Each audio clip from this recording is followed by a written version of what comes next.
So I'm just giving you the function f of x equals 7x squared plus 4x plus 10, and I'm saying find f prime of x. You have to appreciate this notation. This really means find the slope of the tangent line to f of x at any x value. Okay, that's what that means. Very compact way of writing it. So don't forget what this f prime is. It's defined by this limit. The limit is h goes to 0 of f of x plus h minus f of x over h. Okay, so I guess we'll build this in pieces. We'll do this part first. F of x plus h means take x plus h and plug it in for x in our function. So we end up getting 7 times x plus h squared plus 4 times x plus h minus 10. So that takes care of the f of x plus h part. And then minus f of x, we're subtracting this whole function. So 7x squared plus 4x plus 10. That whole thing's being subtracted. This is all over h. Limit as h goes to 0. Okay, I'm going to ignore that limit as h goes to 0 for a while. I'm just going to work on simplifying this thing. And then if you're beginning to feel like, wow, this takes a long time to get the slope of a tangent line to a function, you're correct in feeling that way. And we're going to improve things a lot today. We're going to do something pretty neat. Okay? So let's start doing things. So 7x plus h squared is going to be x squared plus 2xh plus h squared plus, I'll distribute that 4 while I'm at it, 4x plus 4h minus 10 minus 7x squared minus 4x minus 10 all over h. All right? Just a few more steps and things will get better. We'll distribute the 7, so we'll get 7x squared plus 14xh plus 7h squared plus 4x plus 4h minus 10 minus 7x squared minus 4x minus 10. Actually, this is plus 10. I'm sorry. I don't know why I wrote that. That was a mistake. All right, over h. All right, so now if we look through, some really nice canceling happens. Look at this. 7x squared goes away with that negative 7x squared, 4x and negative 4x, positive 10 and negative 10. Wowie zowie, because look what's left. Everything that's left has an h in it. And that's promising, because then we know we'll be able to factor an h out and cancel the h out of the denominator, which is what we really want to do. So that will sort of be the last step. If we cancel an h out of everything, we end up with this expression, 14x plus 7h plus 4. And let's not forget, we want to find the limit as h goes to 0. And for the first time during all this algebra, we can finally plug in h equals 0. We do that, we get 14x plus 4. Okay? So this is an expression that tells us the slope of the tangent line to our function at any x value that we want. So that's my promise. Things are going to get a lot better now because this was a lot of work, and we've done some other ones that were a lot of work. So what I'm going to do is I'm going to write some functions down, and I'm going to tell you what you would have got if you had done the limit as h goes to 0 to get the f prime expression, or the slope of the tangent line expression, which I also sometimes call the derivative. It has lots of names. Okay? So let's pretend you had this function here. Then f prime of x, the derivative of this function, or the slope of the tangent line, would be 9x squared plus 20x. Here's another one. F of x equals, let's pretend you had 10x to the 7th plus 6x to the 5th minus 1/3 x to the 3rd plus 2x. In that case, f prime of x will turn out to be 70x to the 6th plus 30x to the 4th minus x squared plus 2. Okay? And let's just do one more just to make sure we're clear on all these things. Let's pretend you had 7x to the 3rd minus 12x squared plus 5x plus 7. And in this one, you would get f prime of x equals 21x squared minus 24x plus 5. Okay, so your job now is to take a look at all these things and see if you can't notice some kind of procedure that I must have been following to get these answers as quickly as I did. I can promise you that I did not do this limit in my head. I did not do the limit as h goes to 0 of 3x plus h cubed plus 10 times x plus h squared minus 3x squared plus 10, 3x cubed plus 10x squared all over h. I did not do all that work in my head. I did something else. So we start to notice that here's the pattern, right? To get this 9, it's coming from 3 times 3. So we're taking the exponent, multiplying by the coefficient, and then we're subtracting 1 from our exponent. And if we check that here, this will work too, because 7 times 10 is 70, and then 7 becomes a 6.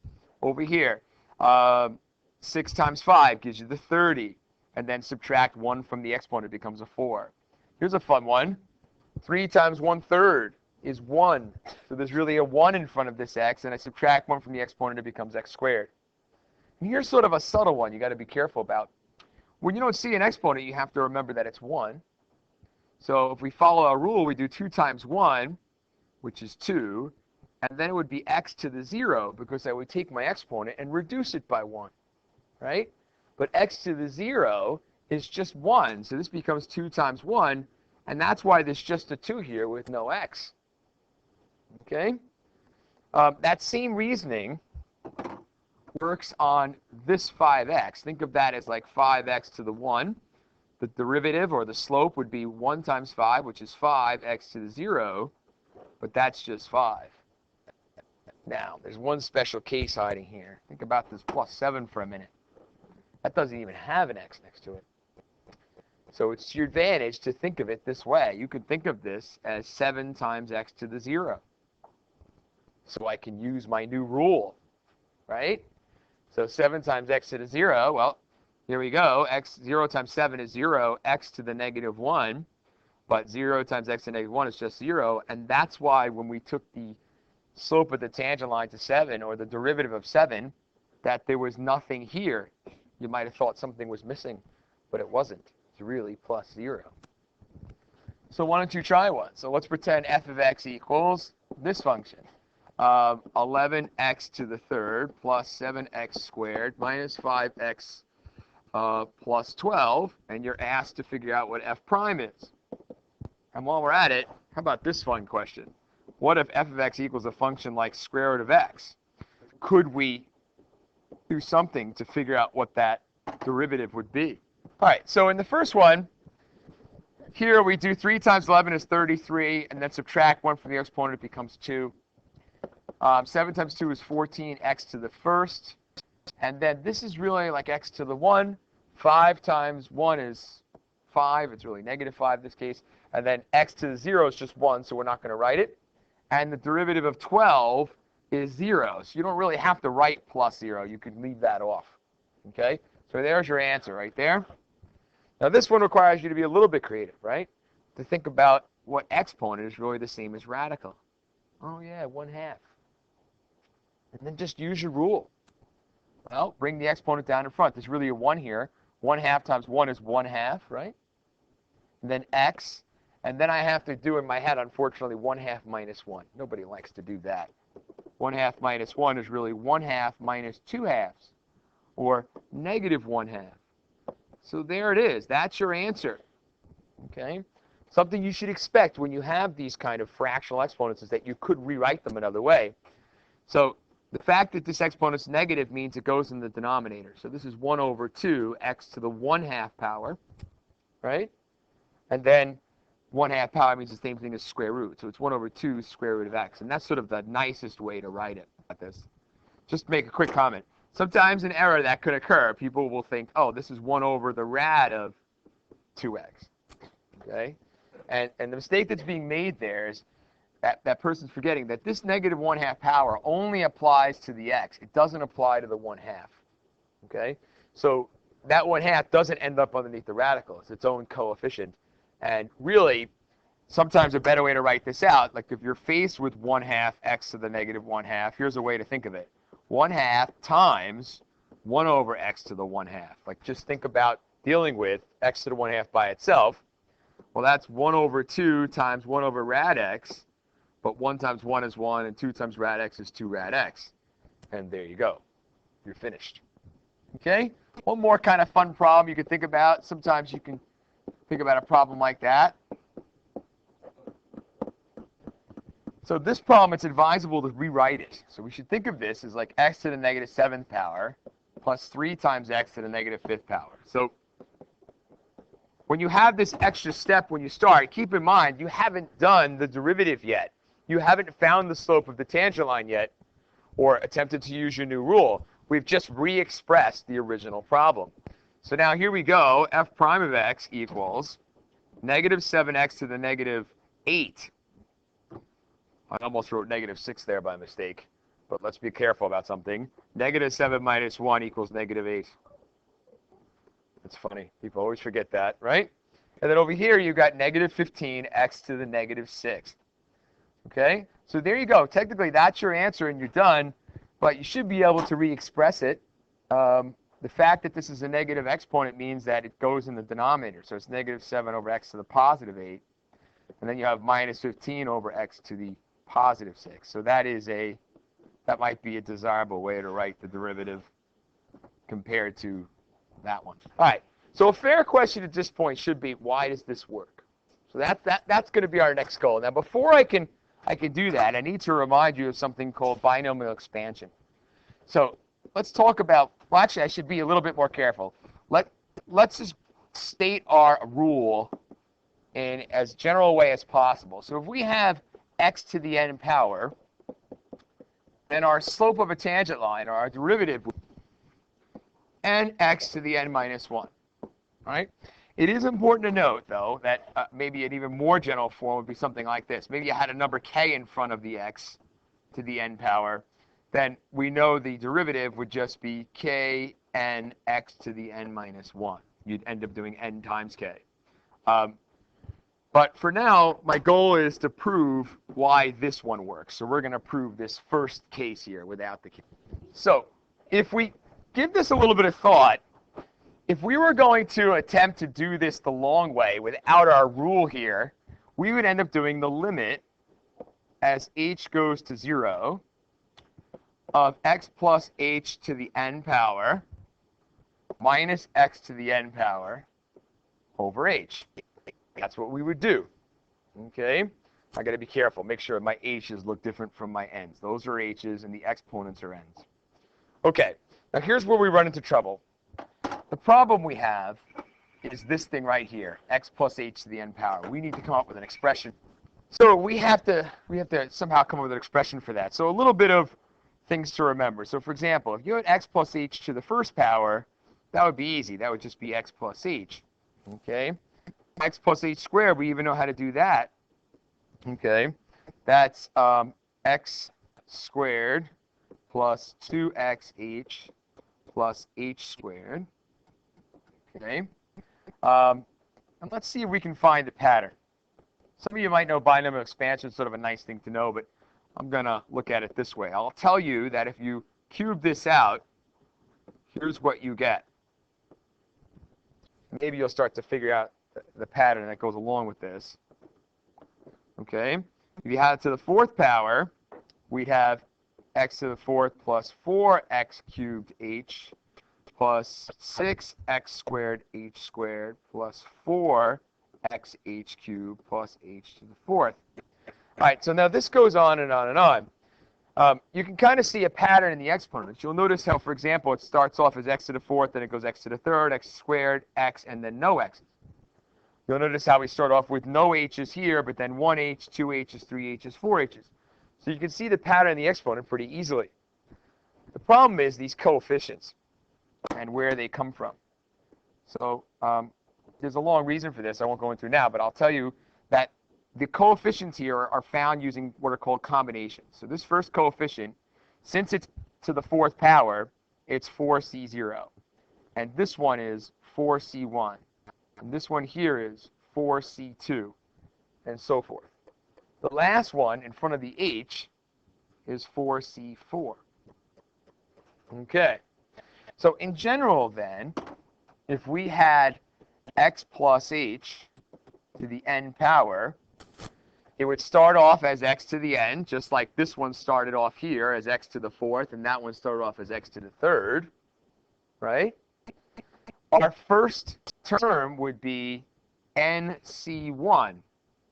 Think about this 4. I claim that this 4, let's use a different color here, that 4 came from 4c1. So there's the 4, and I did c1. And now I'm telling you, here's the n, I'll do nc1. Okay?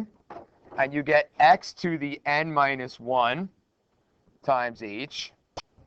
Okay?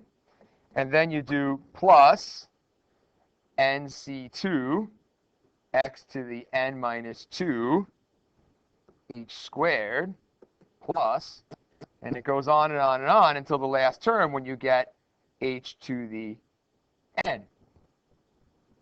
So that little rule there is called the binomial expansion. All right, so what we're going to do now is we're going to take our limit that we want to find. Let's not forget our goal here. We're trying to find the value of this limit, and we're going to replace that thing I circled in blue with the binomial expansion that we have right here. That's what we're going to do. So here we go. Limit as h goes to 0 of, and instead of writing x plus h to the n power, we're going to write x to the n plus nc1 x to the n minus 1 h plus nc2 x to the n minus 2 h squared plus all the way up to h to the n power. So that whole thing is x plus h to the n minus x to the n over h. And things are about to get really nice. So look in that numerator and watch this. They go away. So now let's take a careful look at our numerator now. It's n choose 1 x to the n minus 1 h plus n choose 2 x to the n minus 2 h squared plus all the way up to h to the n over h. And if you look at every term in the numerator, they all have an h in them. Look, here's the first term, it has an h. Here's the second term with an h. The terms I didn't write would all have h cubed, h to the fourth, h to the fifth, all the way up to h to the n. So you should ask yourself, what can you do? You can factor out an h, or cancel an h out of everything, really, because this h on the bottom will cancel with that h, it'll cancel with one of those, it'll cancel with one of those. So let's see what you end up with now. You end up with n choose 1, x to the n minus 1, and that term won't have an h at all in it.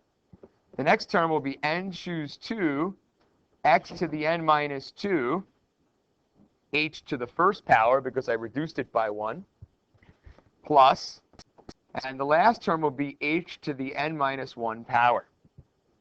Okay, well, for the first time in this problem, we can plug in h equals 0 and not have something be undefined. So take a careful look at what happens.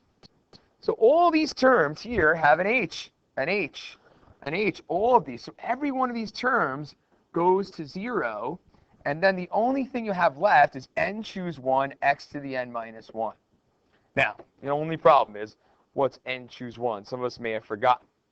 So let's go back up and look at our pattern for a moment. And when we started doing expansions, notice how in this case, for example, that was 2 choose 1. That was 3 choose 1. This was 4 choose 1, which you can see here.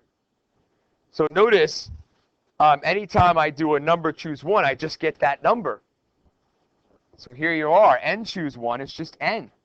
So this turns out to be nx to the n minus 1.